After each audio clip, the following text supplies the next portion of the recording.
하나님께서는 우리를 예수 그리스도 안에서 승리하도록 부르셨습니다. 하나님께서는 우리가 성공적인 인생을 살아갈 수 있는 도시를 준비해 놓으셨습니다. 우리가 가야 할 업을 준비해 놓으셨습니다.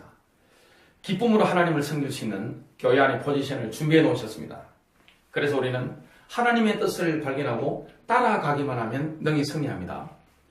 잠언서 27장 8절에 나오듯이 하나님의 뜻을 발견하지 못하고 이리저리 떠도는 인생은 사실 자기 보금자리를 떠나 떠도는 불쌍한 새와 같습니다. 무조건 서울 강남에 사는 게 좋은 것일까요? 서울 강남에 살면서 성공할 인생이 있습니다. 전라도 목포나 부산에 살면서 성공할 인생이 있습니다. 저 멀리 이민을 떠나서 성공적인 인생을 살아갈 사람이 있습니다. 어떻게 하면 하나님의 뜻을 발견할 수 있을까요? 하나님의 뜻을 발견하려면 가장 먼저 예수 그리스도께서 내 인생의 주인 되심을 고백해야 합니다. 우리는 주님이 가라고 하는 도시에 가서 살면 됩니다. 주님이 시키는 일을 하면 됩니다. 주님이 말하라고 하시면 말하면 됩니다. 그러한 마음을 품으면 성령님께서 우리 생각을 새롭게 해주십니다. 하나님의 은혜를 받으면 우리의 가치관, 우선순위, 프레임이 완전히 바뀝니다. 우리의 생각을 성령님께서 새롭게 주시기 전까지는 하나님의 뜻을 발견하는 게 절대 불가능합니다. 왜냐하면 타락한 인간의 본능은 늘 육신적으로만 생각합니다.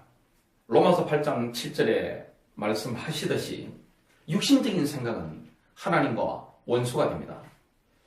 세상에서도 원수에게는 비밀을 오픈하지 않습니다. 하나님의 계획을 절대 알 수가 없는 것이죠. 성령님께서 우리의 생각을 새롭게 해주시면 하나님의 선하신 뜻을 발견하게 됩니다. 로마서 12장 2절에 보면 하나님의 뜻은 완벽하게 선한데요, 우리에게 해로운 게 요만큼도 없습니다. 갈릴리 어부들이 예수님을 따라 나섰는데 그들의 인생은 세월이 흐를수록 충만해지고 풍성해졌습니다.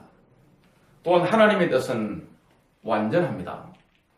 우리가 굉장히 심사숙고해서 결정하고 검증하면서 결정했는데 시간이 지나보면 별 소득이 없는 경우가 있고요.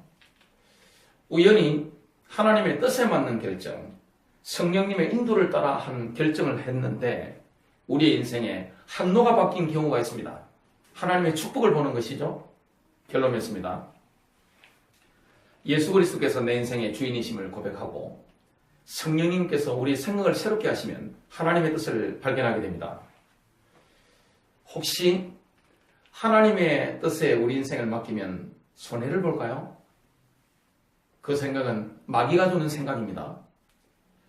하나님의 뜻을 발견하고 그 뜻에 맡긴 인생은 예수님의 제자들처럼 세월이 흐를수록 풍성해지고 충만해집니다. 승리하시길 바랍니다.